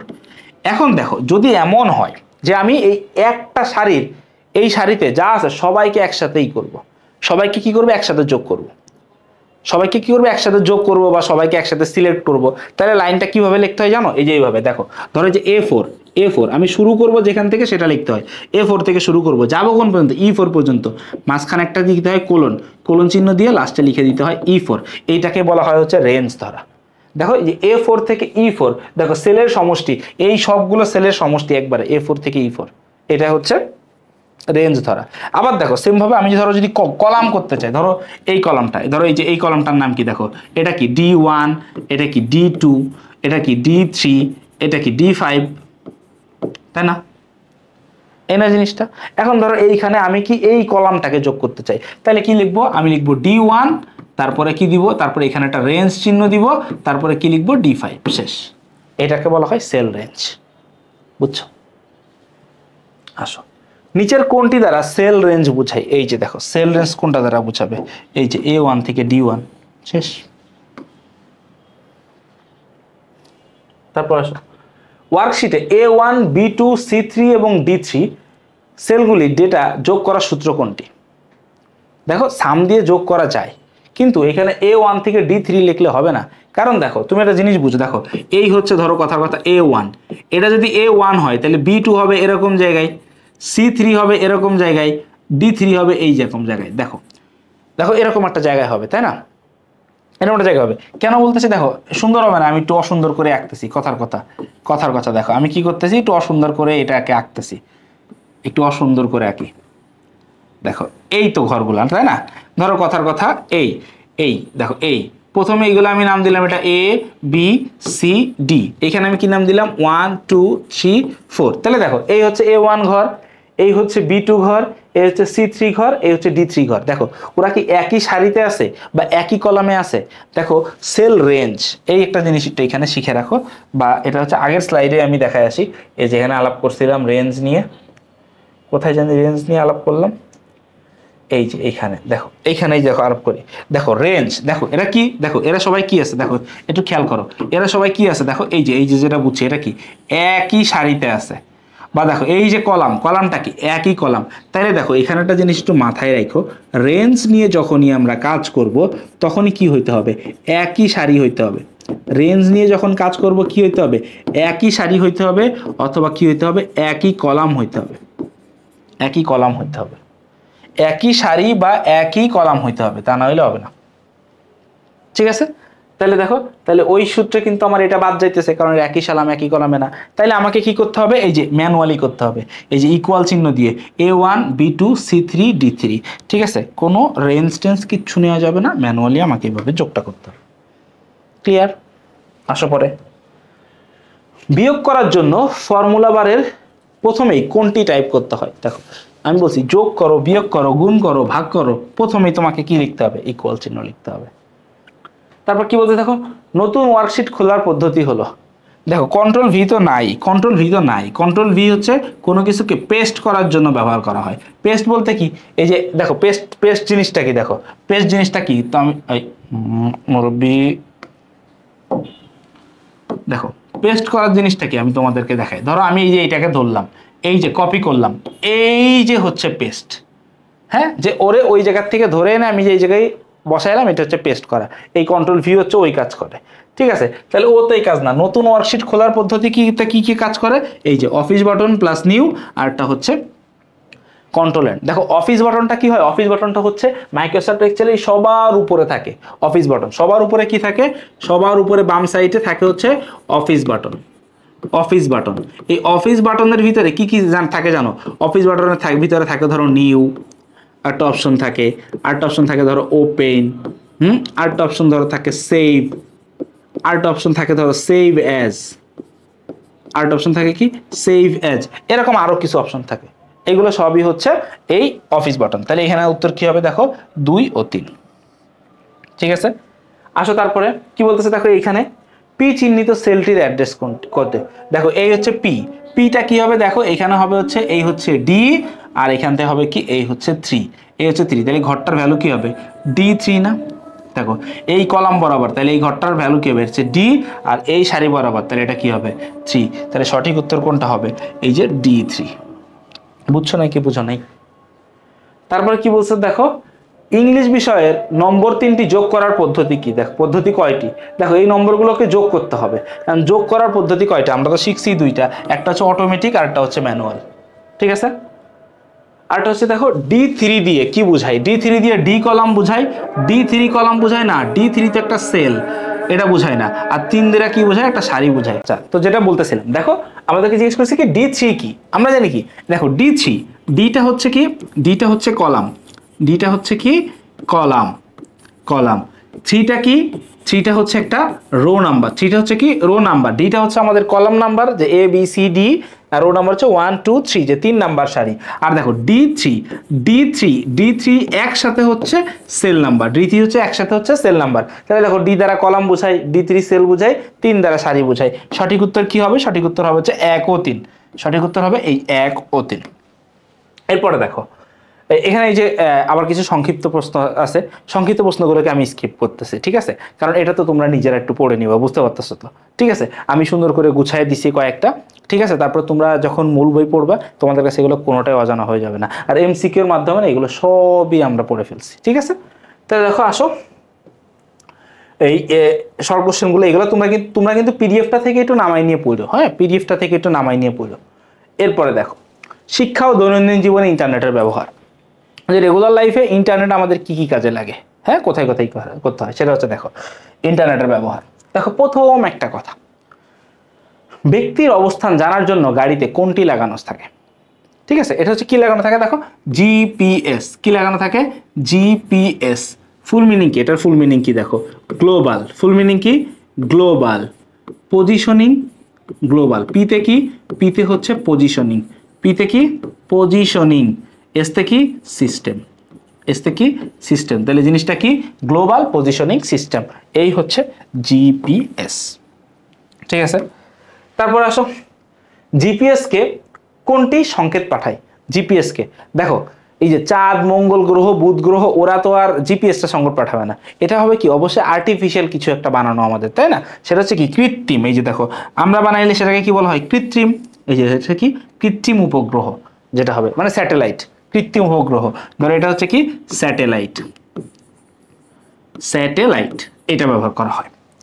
তারপরে আসো, জিপিএস ড্রাইভারকে কোন বিষয়ে সাহায্য করে? রাস্তা চিনতে। ঠিক আছে, দেখো এই যে পথঘাট চিনতে, এটা কি হবে পথঘাট চিনতে, রাস্তা চিনতে। দেখো ট্রাফিক সিগন্যালও বুঝাবে না, ট্রাফিক সিগন্যাল তো রোড লাইট দেখা চিনতে হয়, গাড়িটি সঠিকভাবে চালাইতে, গাড়ি চালানোর গাইডলাইন তো আর ও দিবে না। তারপরে দেখো গাড়ির ইঞ্জিন তো আর জিপিএস দিবে না, জিপিএস দেখা দেবে রাস্তা চিনতে, যে এই রাস্তা দিয়ে ওখানে যাওয়া যায় কিনা, কোনটা শর্ট রাস্তা, কোন রাস্তায় জ্যাম বেশি, কোন রাস্তায় জ্যাম কম, কোন রাস্তাটা বড়, কোন রাস্তাটা ছোট। এটা অপরিচিত রাস্তায় গেলে তো আমরা চিনবো না, ওইটা বোঝার জন্য জিপিএস। এরপরে দেখো, কোনটির সুবিধা বেশি পাওয়া গেলে ডাউনলোড করতে হয় না? দেখো ধরো আমার ক্লাসটা তোমার যদি হাই ব্যান্ডউইথ থাকে, তুমি ইউটিউবে ফুল স্মুথলি দেখতে পারবা, তাই না? বাফারিং হবে না। বাফারিং কোনটা? ওই যে ক্লাস দেখতে দেখতে আটকে যায় না, যেমন আমি ধরো কথা বলতে বলতে আটকে গেছি, এরপর আর চলে না। তো এই জিনিসটা তোমাদের ভিতরে হবে না, ঠিক আছে? এই জিনিসটা হবে না। যদি তোমার ইন্টারনেট হাই স্পিড থাকে তাহলে তোমার ডাউনলোড করা লাগবে না, আর যদি হাই স্পিড না থাকে তখন তুমি কি করবে, আমার ক্লাসটা আগে ডাউনলোড দিবা, ওই 2-3 ঘন্টা ধরে ডাউনলোড হবে, তারপর তুমি বসে বসে দেখবা। কারণ ক্লাস করতে যে মাঝখানে আটকায় থাকলে তো আর হইলো না, তাই না? স্মুথলি দেখতে হবে। তো এটা কি হাই স্পিড থাকলে, ঠিক আছে? এই জন্য কি বলছে গতিশীল ব্যান্ডউইথ, গতিশীল ব্যান্ডউইথ। এখানে দেখো ব্যান্ডউইথটা কি, ব্যান্ডউইথটা কি, ব্যান্ডউইথটা কি? ব্যান্ডউইথটা হচ্ছে ডেটা প্রবাহের হার। ব্যান্ডউইথটা কি ভাইয়া? ব্যান্ডউইথটা হচ্ছে ডেটা প্রবাহের হার, ব্যান্ডউইথটা হচ্ছে ডেটা প্রবাহের হার, ঠিক আছে? এটা হচ্ছে ব্যান্ডউইথ। ব্যান্ডউইথটা কি? ডেটা প্রবাহের হার। মানে কি কি পরিমাণ ডেটা যায়, মানে ধরো আমি যে ডেটা ডাউনলোড করতেছি, ধরো তুমি আমার এই ক্লাস ডাউনলোড দিলা, ক্লাসটা ধরো 200 মেগাবাইট, হ্যাঁ 200 এমবি, তো ডাউনলোড করতেছো, এখানে পার সেকেন্ডে কত এমবি ডাউনলোড হইতেছে, পার মিনিটে কত এমবি ডাউনলোড হইতেছে, এটা হচ্ছে স্পিড, মাপা হয় হচ্ছে ব্যান্ডউইথ দিয়ে, ঠিক আছে? এই জন্য বলছে গতিশীল ব্যান্ডউইথ। তারপর কি হচ্ছে দেখো, ওয়েবসাইট থেকে বই নামানোর পদ্ধতিকে, নামানো কোনো কিছু, যে কোনো কিছু নামানোকে বলা হয় ডাউনলোড। ব্রাউজিং, যদি ঘুরে দেখা হয়, দেখো যদি ভিজিট করা হয় তাহলে সেটাকে বলা হয় হচ্ছে ব্রাউজিং, ঘুরে দেখা। তারপর আপলোড, দেখো এটা কি নামানো, এটা কি করা হয়েছে নামানো। কিন্তু দেখো তোমরা আমার ক্লাসটা নামাই দেখবা ডাউনলোড করে, কিন্তু আমার তো ক্লাসটাকে ইউটিউবে দিতে হবে, তাই না? নামানো। আর আপলোড হচ্ছে কি দেওয়া, ধরো দিচ্ছ, বা তুমি ধরো ফেসবুক মেসেঞ্জার ইউজ করে তোমার বন্ধু বান্ধবীকে কোনো কিছু পাঠাচ্ছ, তখন ওটা হবে কি দেওয়া। তুমি যখন একটা ছবি পাঠাবা, তুমি আপলোড করতেছো, তোমার বন্ধু এটা দেখতেছে, ডাউনলোড করে নিয়ে দেখতেছে। এরপরে আসো, দৈনন্দিন জীবনে নানা সমস্যা সমাধানের হাতিয়ার কোনটি? ইন্টারনেট। দেখো ইন্টারনেট আমাদের কত সুবিধা দেয়। ধরো ওই যে জিপিএস এর একটা উদাহরণ দিছে, যে গাড়িতে গেলে এটা, ধরো সকালে ঘুমের থেকে উঠে আমাদের বাবারা কি করে, একটু পত্রিকা পড়তে মন চায়। এখন দেখো একটা বাসায় কয়টা পত্রিকা ওনারা নিতে পারে? ধরো সবার বাসায় একটা পত্রিকার বেশি তো কেউ রাখে না, হয় কেউ প্রথম আলো রাখে, নাইলে কেউ কি বলে, কি কি পত্রিকা জানি, সমকাল রাখে। দেখো নামও ভুলে গেছি, কারণ এখন ওইটা আমাদের জেনারেশনের সাথে ওটা যায় না, তাই। এখন দেখো তো, কিন্তু বাবার মোবাইলে যখন আমি করছিলাম, আমি আমার বাবার মোবাইলে করোনার টাইমে একটা অ্যাপস নামায় দিছিলাম, কারণ তখন আব্বু বাইরে যেতে পারতো না, ঠিক আছে, সারাক্ষণ টিভি দেখতেও ভালো লাগতো না, তো আব্বু তখন চাইতো একটু ফোনে নিউজ পড়বে, তখন আমি নামাই দিছিলাম। তো তখন কি হয়, একটার ভিতরে হচ্ছে একটা অ্যাপসের ভিতরে সব পত্রিকা চলে আসছে, তাহলে দেখো সকালের ওই কাজটা চলে আসলো। তারপর ধরো রাস্তায় বেরোবো, রাস্তাঘাটে জ্যাম জট আছে, কীভাবে অফিসে যাব, এখানে আসলো। কোনো একটা জিনিস তুমি বুঝতেছো না, গুগলে সার্চ করলে তোমাকে বলে দিচ্ছে। দেখো তোমার পড়ালেখা, তুমি কোনো একটা টপিক বুঝতেছো না, তুমি ইন্টারনেটের মাধ্যমে সার্চ করতেছো। দেখো এখানে ইন্টারনেটকে কেন মুখ্য বলছে, কম্পিউটারকে কেন বলে নাই? কারণ কম্পিউটার না ইউজ করে তুমি তো ফোন ইউজ করেও তুমি সার্চ করতে পারতেছো। আমার ক্লাস দেখতে কি তোমার কম্পিউটার বাধ্যতামূলক? তুমি তো ফোন দিও, কিন্তু ইন্টারনেট কিন্তু বাধ্যতামূলক, তাই না? তার মানে ইন্টারনেট থাকাই লাগবে। তুমি সার্চ করে দেখতে পারতেছো, তুমি আমার পড়া না বুঝলে আরেকজনেরটা দেখতেছো, তারটা না বুঝলে আরেকজনেরটা দেখতে পাচ্ছ, তাই না? তো এই জন্য ইন্টারনেট হচ্ছে আমাদের রেগুলার অনেক কাজটা সহজ করে দিছে। গাণিতিক সমস্যা সমাধানের জন্য কোন সাইটটি ইউজ করা হয়? তোমাদের বইয়ে স্পষ্টভাবে দুইটা সাইটের কথা বলা আছে, এই যে একটা হচ্ছে www.olf, এটা কি হবে, wolframalpha.com, এটা হচ্ছে সব থেকে, ঠিক আছে? এই যে দেখো আমি তোমাদেরকে দেখাই, এই যে pipilika.com, হ্যাঁ pipilika.com, এটা হচ্ছে একটা বাংলাদেশি সার্চ ইঞ্জিন। এটা হচ্ছে কি আমাদের বাংলাদেশির বানানো, এটা হচ্ছে আমাদের বাংলাদেশির বানানো, বাংলাদেশি সার্চ ইঞ্জিন বলা হয়, ঠিক আছে? সার্চ ইঞ্জিনটা কি আবার ভাই? ভাই আপনি যে লিখলেন সার্চ ইঞ্জিন, সার্চ ইঞ্জিনটা কি? যেমন ধরো গুগল, যেমন ধরো কি গুগল, তারপর হচ্ছে কি ইয়াহু, তারপরে কি উইকিপিডিয়া,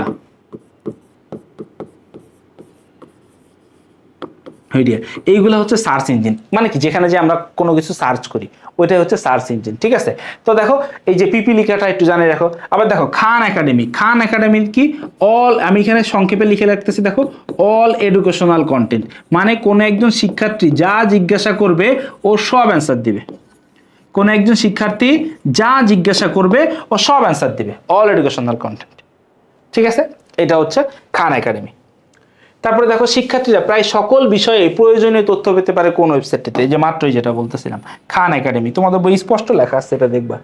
বর্তমানে তরুণ প্রজন্ম কোনটিতে সবচেয়ে বেশি সময় ব্যবহার করছে? এটা হচ্ছে এই যে নষ্ট করে যাচ্ছে সবাই, ফেসবুক, হ্যাঁ সোশ্যাল মিডিয়াতে সময় দিয়ে দিয়ে নষ্ট হয়ে যাচ্ছে। তোমরা নিশ্চয়ই হবে না, প্রয়োজনের বাইরে ইউজ করার দরকার নেই ভাই, প্রয়োজনের বেশি কিছুই ভালো না। হ্যাঁ প্রয়োজনের বেশি কিছুই ভালো না, অর্থ সম্পদও ভালো না। দেখো সার্চ ইঞ্জিন কোনটি? এই যে গুগল, ইয়াহু, পিপিলিকা। পিপিলিকা বাংলাদেশিটা, তাহলে তিনটাই। উত্তর কি হবে? 1, 2 ও 3, তিনটাই। এরপরে কি আছে দেখো, ইমেইল কথাটির অর্থ কি? ইমেইল কথাটির অর্থ কি? ইমেইল কথার অর্থ হচ্ছে ইলেকট্রনিক চিঠি। ইলেকট্রনিক চিঠি, এই যে মেইল, মেইল মানে হচ্ছে চিঠি, চিঠি, ইলেকট্রনিক মেইল, ইমেইল। ঠিক আছে, চিঠি।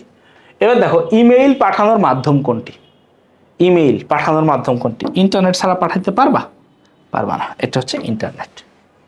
পরে আসো, ইমেইল গ্রহণের জন্য কোন যন্ত্রটি খোলা থাকা প্রয়োজন নেই? দেখো খোলা থাকা প্রয়োজন নেই, তোমার বই দেখবে স্পষ্ট লেখা আছে আইসিটি যন্ত্র। ধরো কি বলছে? ইমেইল গ্রহণের জন্য, বলে নাই কিন্তু পাঠানোর জন্য। কি বলছে? ইমেইল গ্রহণের জন্য, গ্রহণের জন্য। ধরো আমার মোবাইল বন্ধ আছে, তাতে কি যায় আসে? তুমি তো আমার পাঠায় রাখতে পারবা, আমি যখন ওপেন করব তখন দেখবো। কিন্তু এটা গ্রহণ করতে কিন্তু আমার আইসিটি যন্ত্র ওপেন থাকার দরকার নেই, বন্ধ থাকলেও চলবে। ঠিক আছে, এবার দেখো ইমেইল সেবা প্রদানকারী প্রতিষ্ঠান কোনটি? হটমেইল। দেখো ইমেইল তো অনেকগুলো আছে, এর ভিতরে ধরো সব থেকে জনপ্রিয় যেটা হচ্ছে ধরো জিমেইল, জিমেইল সব থেকে জনপ্রিয়। তারপরে আরেকটা আছে ধরো হচ্ছে ইয়াহু, তারপরে আছে হচ্ছে যে হটমেইল। এরা তিনজন হচ্ছে সব থেকে বেশি জনপ্রিয় আর কি, বুঝছো? এই তিনটা। দেখো ইমেইল ঠিকানা খুলতে ব্যবহৃত ভাষা কোনটি? ইংরেজি। দেখো ইংরেজি বাদে অন্য কোনো ভাষায় কোনোদিন মেইল অ্যাড্রেস তোমরা দেখছো? জীবনও পাবা না। ঠিক আছে, এরপরে দেখো নিচের কোনটি সঠিক ইমেইল ঠিকানা? দেখো ইমেইল ঠিকানার ভিতরে এই যে হ্যাশট্যাগ থাকে না, এটা বাদ। তারপর দেখো এই যে দেখো স্পেস আছে, কি আছে এর ভিতরে? কি আছে? স্পেস আছে, এই স্পেস থাকা যাবে না, বাদ, এটাও বাদ। হ্যাঁ, এবার দেখো এই যে jb2019@gmail.com, এইটা ঠিক আছে, ঠিক আছে। এই যে @ আছে, এটা আছে, এটা ঠিক আছে, কোনো স্পেস নাই, কোনো কিছু নাই, ঠিক আছে। jb2019 এই যে @gmail.com চলবে না, বাদ। ঠিক আছে, তাইলে এটা ঠিক আছে। আসো এরপরে দেখো ইমেইল ঠিকানা লেখার বিশেষ ক্যারেক্টার কোনটি? @। এগুলো তো তোমরা জানোই বেসিক। নতুন মেইল পাঠানোর জন্য কোনটি নির্বাচন করতে হয়? দেখো নতুন মেইল এর জন্য হচ্ছে কম্পোজ মেইল। অনেকে লিখে ফেলবা সেন্ড এ নিউ মেইল, না, কম্পোজ। নতুন মেইল পাঠাতে গেলে আগে কম্পোজে যা সিলেক্ট করে নিতে হয় অপশনটা। তারপরে দেখো কি বলতেছে, ইমেইল হতে বের হওয়ার জন্য কোন চিহ্নে ক্লিক করতে হয়? Sign out. ইমেইল থেকে লগ আউট না, ইমেইল থেকে যেটা হয় সেটা হচ্ছে কি সাইন আউট। দেখো ইমেইল থেকে কি log out, sorry sign out, log out না।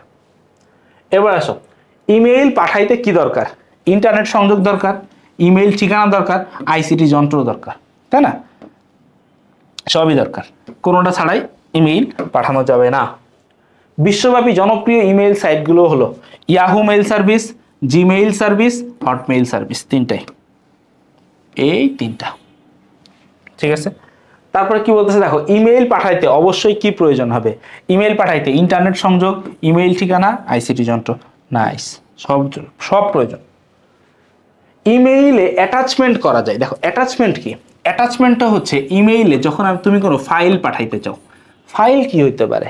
ছবি, audio, video, PDF, doc file, excel file, সব ফাইল, যত ফাইল আছে। দেখো ডকুমেন্ট ফাইল, পিডিএফ ফাইল, শুধু হার্ড কপি হবে না। দেখো অনলাইনে ইলেকট্রনিক মাধ্যমে লেনদেন করা যায় শুধু সফট ফাইল।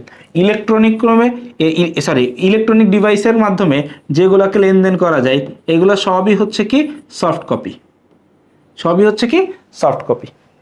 হার্ড কপি কোনগুলো, যেগুলো হাতে ধরা যায়। ধরো এই একটা, ধরো কথার কথা, ধরো এইটা একটা শীট, এটা হচ্ছে হার্ড কপি। আর আমি এই যে অনলাইনে যেটা তোমাদেরকে দেখাচ্ছি, এটা হচ্ছে কি সফট কপি। ঠিক আছে, এই জন্য হার্ড কপি পাঠানো যায় না। তাহলে উত্তর কি হবে? 1 ও 2। হার্ড কপি পাঠাইতে গেলে কি করতে হবে? তোমাকে ডাক যোগাযোগে পাঠাইতে হবে, তাই না? যা ইসের মাধ্যমে, কিসের মাধ্যমে? ডাক যোগাযোগ। ডাক যোগাযোগটা কি? এরে বলে ডাকঘর, ডাকঘরের মাধ্যমে এটা পাঠাইতে হবে। ঠিক আছে, এরপরে আসো পোস্ট অফিস। পরে আসো কি বলতেছে, মিলহানের বাবা কানাডায় থাকেন। ওকে, তিনি ইমেইলের মাধ্যমে মিলহানের জন্য জন্মদিনের শুভেচ্ছা জানিয়ে একটি কার্ড পাঠালেন। মিলহান কার্ডটি প্রিন্ট করে তার মাকে দিল। মিলহানের বাবা কার্ডটি ইমেইলের মাধ্যমে পাঠানোর জন্য কোন অপশনটি ব্যবহার করেছিল? অ্যাটাচ। দেখো, ইমেইলের জন্য একটা গিফট কার্ড পাঠাইছে, এটা কি একটা ফাইল না? তাহলে ওটাকে অ্যাটাচ করা লাগছে। দেখছো, তোমরাও পারো। মিলহান শুভেচ্ছা কার্ডটি যে প্রক্রিয়ায় প্রিন্ট করছে, দেখো সর্বপ্রথম কি ওর কি ইনবক্সে যাইতে হয়েছে মেইলটা চেক করতে। দেখো সর্বপ্রথম ওকে কোথায় যাইতে হচ্ছে? ইনবক্সে যাইতে হয়েছে মেইলটা দেখার জন্য। ইনবক্সে যাওয়ার পরে যে গিফট কার্ডটা আছে, গিফট কার্ডটাতে কি করতে হবে? গিফট কার্ডটাকে ইনবক্সে যাওয়ার পরে ডাউনলোড করতে হয়েছে। ইনবক্সে যাইতে হয়েছে সর্বপ্রথম, ইনবক্সে মেইলটা দেখার পর ও ডাউনলোড করছে। ডাউনলোড করার পরে কি করতে হয়েছে? ডাউনলোড করার পরে ওকে প্রিন্ট করতে হয়েছে। এই তো হচ্ছে ফ্লো। আগে ওকে ইনবক্সে যে মেইলটা দেখছে যে ও বাবা মেইল পাঠাইছে, এটা তো ইনবক্সে দেখছে, তারপরে ওই কার্ডটা দেখে ডাউনলোড, তারপরে প্রিন্ট। তাহলে সঠিক উপাদান হচ্ছে এইটা, ক্রোম।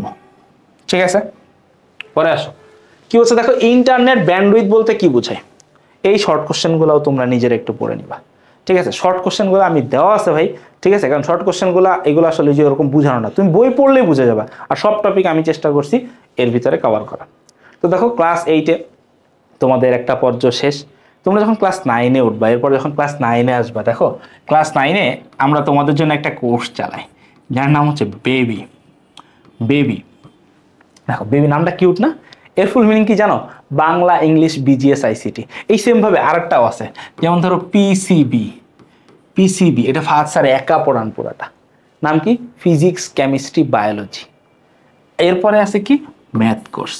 ঠিক আছে, এই হচ্ছে ক্লাস 9-এ আসলে তোমাদের সাথে আমাদের একদম শুরুর থেকে একটা প্রস্তুতি নিচে থাকবা, এবং একদম সেরা একটা রেজাল্ট সবসময় সবাইকে দিয়ে দেবা। ঠিক আছে, তো এই যে বাংলা ইংলিশ বিজিএস আইসিটি, এই আইসিটির পার্টটা আমি তোমাদেরকে পড়াবো। ঠিক আছে, তাইলে এই ফাইলটা তোমরা ডাউনলোড করে নিও। ফাইলটা ডাউনলোড করে নিয়ে তোমরা পড়ে ফেলো। তোমাদের সবাইকে ধন্যবাদ। আশা করতেছি অনেক ভালো একটা বার্ষিক পরীক্ষা তোমরা নিয়ে একটা ভালো রেজাল্ট তোমরা অর্জন করতে পারবা। এরপরে তোমাদের যাতে বৃত্তি পরীক্ষা আছে, বৃত্তিতে যদিও আমার ক্লাস নাই, কারণ বৃত্তিতে হচ্ছে তোমাদের পরীক্ষা হবে হচ্ছে Bangla, English, math, general science, আর হচ্ছে এই যে বাংলাদেশ ও বিশ্ব পরিচয় বিজিএস, এই 5টা সাবজেক্ট। তো তোমাদের সবার জন্য শুভকামনা থাকলো। সবাই ভালো থাকো, সুস্থ থাকো, সুন্দর থাকো। ইনশাল্লাহ ক্লাস 9-এ তোমাদের সাথে দেখা হবে। আল্লাহ হাফেজ।